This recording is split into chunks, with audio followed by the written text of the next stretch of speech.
guys, welcome to தப்பிஃபுல் சமையல். So இன்றைக்கி நம்ம சேனலில் என்ன டிஷ் பார்க்க போகிறோன்னு பார்த்தீங்கன்னா பாவ் பஜ்ஜி எப்படி பண்ணுறதுன்னு பார்க்க போகிறோம். ஸோ இதுக்கு நான் வந்துட்டு 1 கப் பச்சை பட்டாணி, 1 கப் வெங்காயம், 1 கப் தக்காளி, எல்லாமே குவான்டிட்டி வந்துட்டு ஒரு வெங்காயம், 1 தக்காளி, அப்புறமா கொஞ்சம் பச்சை பட்டாணி, அப்புறமா வந்துட்டு நான் கொஞ்சம் காய்கறி எடுத்திருக்கேன், உருளைக்கிழங்கு, பீன்ஸ், கேரட். இது வந்துட்டு நீங்கள் குவான்டிட்டிக்கு ஏற்ற மாதிரி, நீங்கள் எவ்வளோ பேருக்கு பண்ண போகிறீங்களோ அதுக்கேற்ற மாதிரி எடுத்துக்கலாம். கூட வந்துட்டு நீங்கள் காலிஃப்ளவர் ஆட் பண்ணணும்னு நினச்சிங்கன்னா அதுவும் ஆட் பண்ணிக்கலாம். இது எல்லாத்தையும் ஃபர்ஸ்ட் நம்ம வந்துட்டு வேக வைக்க போகிறோம். ஸோ நான் வந்துட்டு இங்கே ஃப்ரெஷ் பச்சை பட்டாணி தான் யூஸ் பண்ணுறேன். நீங்கள் வந்துட்டு உங்ககிட்ட ஃப்ரெஷ் கிடைக்கல அப்படின்னா நீங்கள் வந்துட்டு கடைகளில் லூஸில் விற்கிறாங்க காஞ்ச பட்டாணி, அது யூஸ் பண்ணி ஓவர் நைட் ஊற வச்சுக்கோங்க. ஸோ நம்ம காய்கறி எல்லாத்தையும் வந்துட்டு இப்போ வேக வைக்க போகிறோம். இதை வந்துட்டு பாதி வந்ததுக்கப்புறம் தான் நான் வந்துட்டு நம்ம வச்சுருக்க பச்சை பட்டாணியை ஆட் பண்ண போகிறேன். ஏன் நான் வந்துட்டு இது பாதி வந்ததுக்கப்புறம் ஆட் பண்ணுறேன்னா, ஏன்னா அது வந்துட்டு ஃப்ரெஷ் பச்சை பட்டாணிங்கிறதுனால நீங்கள் ஓவர் நைட் ஊற வச்சதாக இருந்தது அப்படின்னா அதை வந்துட்டு ஃபர்ஸ்ட்டே ஆட் பண்ணிவிடுங்க. ஸோ இது சைடில் வந்துட்டு இருக்கும் போது நம்ம இன்னொரு பேனில் கொஞ்சம் பட்டர், அதாவது வெண்ணெய் ஆட் பண்ணி இது ஃபஸ்ட்டு மெல்ட் பண்ணிக்கலாம். இது நல்லா மெல்ட் ஆனதும் இதில் வந்துட்டு நான் கொஞ்சம் சீரகம் போட்டு ஃபர்ஸ்ட் இதை வந்துட்டு தாளிக்கிறேன். சீரகம் போட்டோன்னா அந்த சீரகமோட ஃப்ளேவர் நல்லாயிருக்கும், சீரகம் போட்டுக்கலாம். அதுக்கப்புறமா நான் வெட்டி வச்சுருக்கிற 1 வெங்காயம் இது கூட ஆட் பண்ணிக்கலாம். அதான் நம்ம வந்துட்டு தக்காளி ஆட் பண்ண போகிறோம். தக்காளி வந்துட்டு டேங்கினஸ் வேணும் அப்படின்னு நினச்சிங்கன்னா 3 தக்காளி ஆட் பண்ணிக்கோங்க. நான் வந்துட்டு இங்கே 1.5 தக்காளி தான் ஆட் பண்ணுறேன். ஸோ தக்காளி நல்லா வேகணும். பார்த்திங்கன்னா நம்மளோட வேக வச்ச காய்கறியும் நல்லா வெந்துடுச்சு. இதை வந்து நல்லா மசிச்சுக்கோங்க, எல்லா காய்கறியுமே நல்லா மசிச்சிடணும். அதுக்கப்புறமா நம்ம வெங்காயமும் தக்காளியும் வதங்கினதுக்கப்புறமா நான் வந்துட்டு 1 டேபிள் ஸ்பூன் இஞ்சி பூண்டு பேஸ்ட் ஆட் பண்ணுறேன். அப்புறமா 1 table spoon garam masala add பண்ணுறேன். கூடவே 1 table spoon chilli powder add பண்ணுறேன். அண்ட் நான் வந்துட்டு இங்கே பாவ் பஜ்ஜி மசாலா ஆட் பண்ண போகிறேன். உங்ககிட்ட பாவ் பஜ்ஜி மசாலா இல்லை அப்படின்னா பாவ் பஜ்ஜி மசாலாவுக்கு பதிலாக சீரகத்தூள் ஆட் பண்ணிக்கலாம். மிளகாய்த்தூள், கரம் மசாலா, சீரகத்தூள், இந்த 3 ஆட் பண்ணாலே போதும்.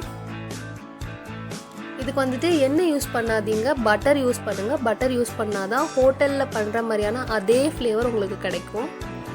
ஸோ இது நல்லா கிண்டி விட்டுக்கலாம்.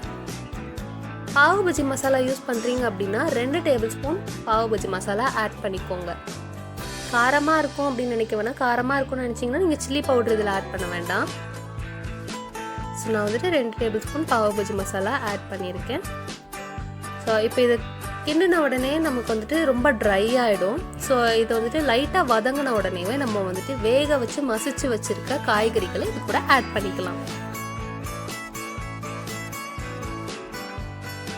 ஸோ இங்கே பார்த்திங்கன்னா தக்காளி வெங்காயமும் வந்துட்டு நல்லா வதங்கிடுச்சு.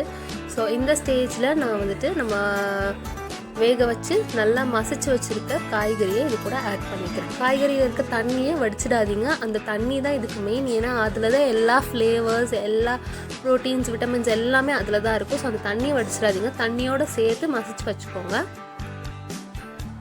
இது ரொம்ப தண்ணியாக இருந்தால், தண்ணியாக வேணும் அப்படின்னு நினச்சிங்கன்னா மட்டும் நீங்கள் 1/2 டம்ளர் தண்ணி ஆட் பண்ணிக்கலாம். இல்லை எனக்கு கொஞ்சம் கட்டியாக இருந்தால் தான் பிடிக்கும் அப்படின்னு நினச்சிங்கன்னா நீங்கள் தண்ணி ஆட் பண்ண வேண்டாம். ஸோ இது நல்லா கொதிச்சு வரட்டும். நல்லா கொதிச்சு வந்த உடனே நம்ம வந்துட்டு ஆஃப் பண்ணிடலாம். ஸோ எனக்கு பார்த்திங்கன்னா வந்துட்டு கொஞ்சம் தண்ணியாக இருந்தால் தான் பிடிக்கும். ஸோ நான் தண்ணியாகவே வச்சுக்கிறேன். அண்ட் மறக்காமல் தேவையான அளவு உப்பு ஆட் பண்ணிக்கோங்க. ஸோ இப்போ இது நல்லா கொதிச்சிடுச்சு. பார்த்திங்களா, நான் வந்துட்டு 1/2 டம்ளர் தண்ணி ஆட் பண்ணேன், அப்போவும் வந்துட்டு கொஞ்சம் கட்டியாகிடுச்சு. ஸோ நம்மளோட மசாலா ரெடி ஆகிடுச்சு. இப்போ வந்துட்டு நம்மளோட பாவ் பார்க்கலாம் எப்படி பண்ணுறதுன்ட்டு. நான் வந்துட்டு பார்த்திங்கன்னா கடையிலேருந்து தான் பன் வாங்கியிருக்கேன். ஸோ 1 டேபிள் ஸ்பூன் நெய்யோ இல்லை பட்டர் ஆட் பண்ணிவிட்டு இந்த பன்னை வந்துட்டு 2ஆக கட் பண்ணி நம்ம தவாவில் போட்டு 2 பக்கமும் டோஸ்ட் பண்ணி எடுத்துருங்க. ஃபஸ்ட்டு லைட்டாக டோஸ்ட் பண்ணாலே போதும். ஸோ இது 2 இப்போ வந்துட்டு நல்லா டோஸ்ட் ஆகிடுச்சு. ஸோ இப்போ நம்ம தனியாக எடுத்துகிட்டு திரும்ப கடாயில் நான் வந்துட்டு 1 டேபிள் ஸ்பூன் பட்டர் ஆட் பண்ண போகிறேன். ஸோ எஸ், நான் வந்துட்டு 1 டேபிள் ஸ்பூன் பட்டர் ஆட் பண்ணிவிட்டு நம்ம வச்சுருக்க மசாலாவில் 2 டேபிள் ஸ்பூன் மசாலா, நம்ம செஞ்சு வச்சுருக்க மசாலா ஆட் பண்ணிக்கலாம். இதில் இந்த நேரத்தில் நம்ம கடையில் பண்ணுற மாதிரியே இந்த மாதிரி நம்ம தவாவில் நல்லா போட்டு இந்த மாதிரி பெரட்டி எடுத்தோம், நம்மளோட பன்னை வந்துட்டு இதில் பெரட்டி எடுத்தோம் அப்படின்னா நம்மளுடைய பாவ் பஜ்ஜி வந்துட்டு ரெடி ஆயாச்சு. ஸோ ரொம்ப ரொம்ப டேஸ்டியான யம்மியான ரெசிபி. ஸோ நீங்களும் இந்த ரெசிபியை உங்கள் வீட்டில் ட்ரை பண்ணி பாருங்கள். கண்டிப்பாக உங்களுக்கும் இந்த ரெசிபி ரொம்ப பிடிக்கும்.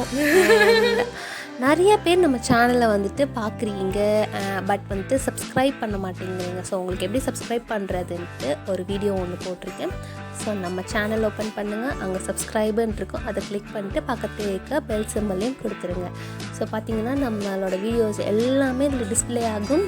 மறக்காமல் நம்ம சேனலை சப்ஸ்கிரைப் பண்ணுங்கள், அப்போ தான் நம்ம போட போகிற ஒவ்வொரு வீடியோஸும் உங்களை வந்து சேரும். ஸோ மறக்காமல் நம்ம சேனல் எல்லோரும் லைக் பண்ணுங்கள், ஷேர் பண்ணுங்கள் அண்ட் ஆல்சோ சப்ஸ்கிரைப் பண்ணுங்கள். ஸோ உங்களை அடுத்த வீடியோவில் நான் மீட் பண்ணுறேன். Until then, it's bye from me.